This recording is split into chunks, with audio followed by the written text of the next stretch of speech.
তো হ্যাঁ রে মা, সারাদিন ধরে তুই নির্জলে উপোস করে থাকতে পারবি? খুব পারবো মা, তেনার কল্যাণের জন্য আমি সব কিছুই করতে পারবো। আচ্ছা মা, দুর্গা দিদি, দ্রব্যময়ী দিদি এরা কেউ এলো না? ওদের তো খবর পাঠিয়েছিলাম, কিন্তু ওদের আশাটা তো আর আমার হাতে নেই। বিয়ের পর শ্বশুর ঘরের ইচ্ছে মেনেই মেয়েদের চলতে হয়। ওরা আসতে পারলো না, কিন্তু তুই তো এসেছিস, এতেই আমার শান্তি। জয়কালী দিদি কোথায়? তাকে তো দেখছি না। এই যে তোর জয়কালী দিদি।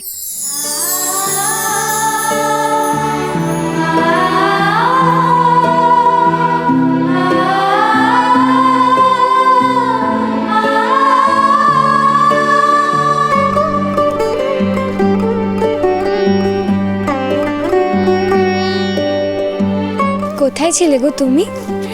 তুই তো আসছিলিস না দেখে বাবা মা চিন্তা একেবারে অস্থির হয়ে পড়েছিল, তাই তাদের সামনে রান্নাবান্না সেরে আমি পুকুরে নাইতে গেছিলাম। আরে ধুর পাগলি, তোর স্থান কি আমার পায়ে নাকি? তুই তো আমার বুকে থাকিস।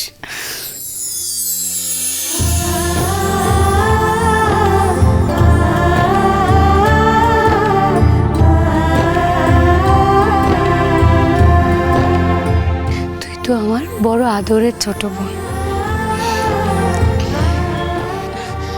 আচ্ছা মা, আমি যে সকলের জন্য প্যারা সন্দেশ নিয়ে এলাম, রাম ভাই আর দাদা কোথায়? তাদের তো দেখতে পাচ্ছি না।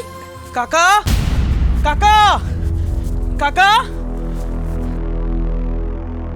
আরে সুন্দরী, তুই কখন এলি? এই তো এলাম। আরে তুই এত হন্তদন্ত হয়ে এলি, কিছু হয়েছে? কাকা, কাকা, বাবাকে কোথাও খুঁজে পাওয়া যাচ্ছে না।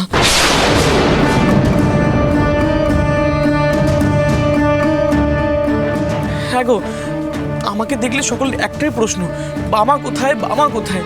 ওদিকে রাম তো হন্য হয়ে সারা গ্রাম চষে ফেলেছে, কিন্তু বাবার কোনো দেখা পাওয়া যাচ্ছে না।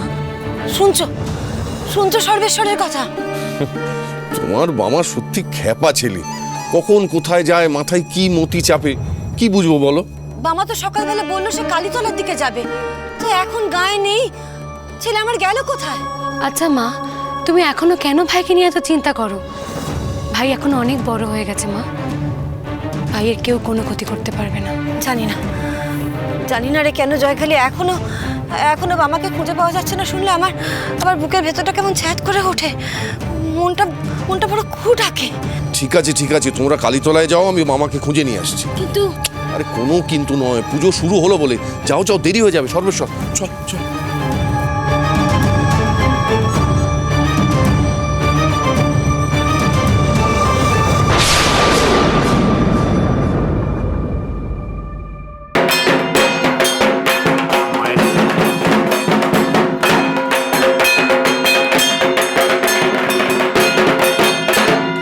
শোনেন মোড়ল মশাই, আগে পটুয়াদের কাজ শেষ, এখন মাকে বেদিতে তুলতে পারেন।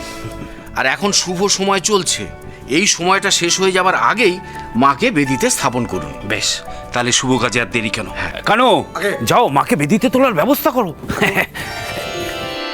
এই নাও তোমার মূর্তি তৈরির দাম।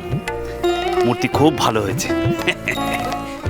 তুমি এখনো দাঁড়িয়ে যাও, মূর্তি তোলার ব্যবস্থা করো। আগে না না, এখন তো মূর্তি বেদিতে তোলা যাবে না মোড়ল মশাই। কেন তোলা যাবে না? কেন? বাবা কই? বাবা না আসা পর্যন্ত মূর্তি বেদিতে উঠবে না। বাবা বলেছে যে সে নিজে হাতে মূর্তি বেদিতে স্থাপন করবে। কোথায় মামা? এখানে সকলে অপেক্ষা করছে, এই তার দায়িত্ববোধ। আরে দূর দূর, বামার কি মতির ঠিক আছে? কে জানে কোন চুলোয় পড়ে আছে। বামার জন্য কি মায়ের পুজো বন্ধ থাকবে মোড়ল মশাই? না না, ওই খ্যাপার জন্য অপেক্ষা করার কোনো প্রয়োজন নেই। বাবা, বাবা, দাদা, ভাই, এই যে কোথায় কোথায় তোমার সুপুত্তর? তার জন্য তো মাকে বেদিতে তোলা যাচ্ছে না। শুভক্ষণ তো বয়ে যাচ্ছে, পুজোটা কখন হবে দিদি? আরে গায়ের লোকেরা জিগির তুলেছে, বামা ছাড়া প্রতিমা বেদিতে স্থাপন করা যাবে না। কই কই সেই গুণধর পুত্তুর? সত্যি দিদি, তোমার এই ছেলের জন্য তোমাদের তো কথা শুনতেই হয়, আমাদেরও মান সম্মান যায়। কেমন বেয়াক্কেলে ছেলে তৈরি করেছো? হ্যাঁ, সকাল থেকে আমরা সবাই উপোস করে দাঁড়িয়ে রয়েছি, অথচ তার কোনো পাত্তাই নেই। লাবণ্য, বিশ্বাস করো, আপনারা বিশ্বাস করুন, আমরা সত্যিই জানি না বামা কোথায়। আমার বাবা আর সর্বেশ্বর গেছে বামাকে খুঁজে আনতে। তা বামার সঠিক সময়টা কখন হবে শুনি? শুভ সময়টা তো বয়ে যাচ্ছে। হ্যাঁ, বলিয়ে তো আর ছেলে খেলা নয়। মা কালীর বিগ্রহ প্রতিষ্ঠা করে পুজো করতে হবে, সেটা তো সময় মতো হতে হবে নাকি? একদমই তাই। একটা খেপা ছেলে যার খবর নিজের বাপ মায়ের কাছে থাকে না, তার জন্য অপেক্ষা করার কোনো মানে হয় না। মোড়ল মশাই, আপনি ওদের মূর্তি তুলতে বলুন তো। কেন? আর ধ্যাসটামো করো না, যাও মাকে তোলার ব্যবস্থা করো। দাঁড়ান মোড়ল মশাই, দয়া করে এত বড় অনর্থ করবেন না। সর্বেশ্বর, সর্বেশ্বর, তুমি বামার কোনো খোঁজ পেলে? না গো কাকি, বামাকে আমি কোথাও খুঁজে পেলাম না। আমাকে তো কাকাই এখানে পাঠালো বামা এখানে এসছে কিনা সেটা দেখতে।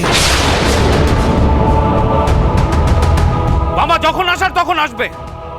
এই মন্দির বামার বাপের নাকি যে বামা না এলে পুজো শুরু হবে না? আমি বলছি, আমি এই গায়ের মোড়ল। আজ বামার অনুপস্থিতিতেই মায়ের মূর্তি বেদিতে তোলা হবে। যাও, মায়ের মূর্তি তোলো বেদিতে। এই তোমরাও যাও। শর্ত চলে যাও তো।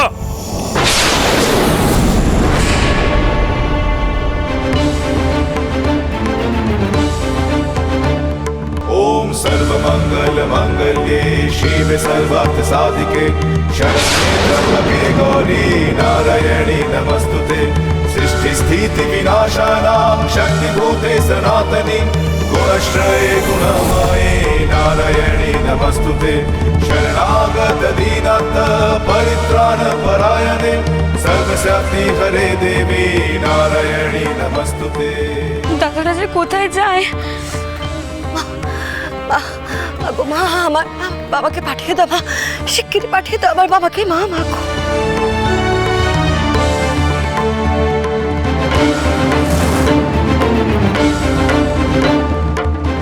কি হলো? দোল মূর্তি গায়ে জোর নেই? আমাদের ক্ষমা করে নল মশাই, মূর্তি ভীষণ বাড়ি, তোলা যাচ্ছে না।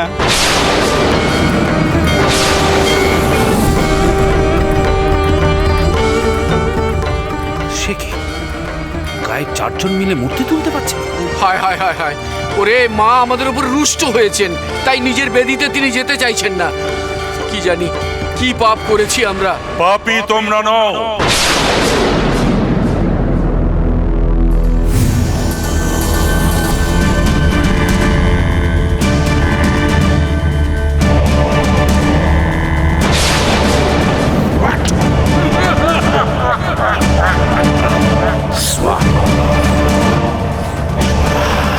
পাপী বামাচরণ স্বয়ং সেই সমস্ত পাপ করেছে।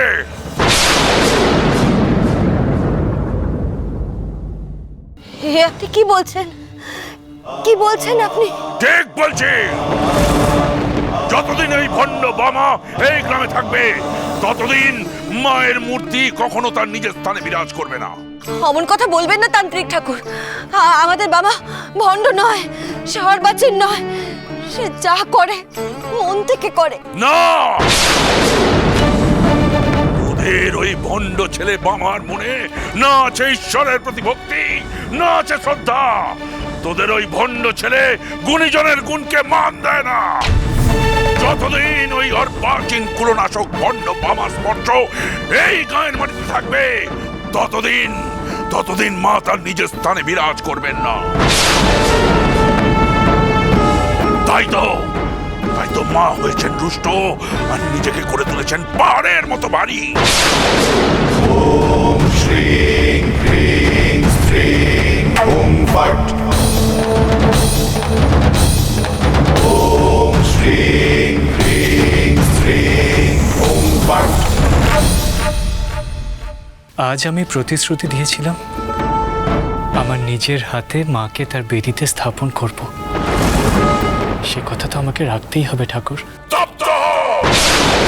কি তোর পরিচয়? আমি তো বামা। মহাবীর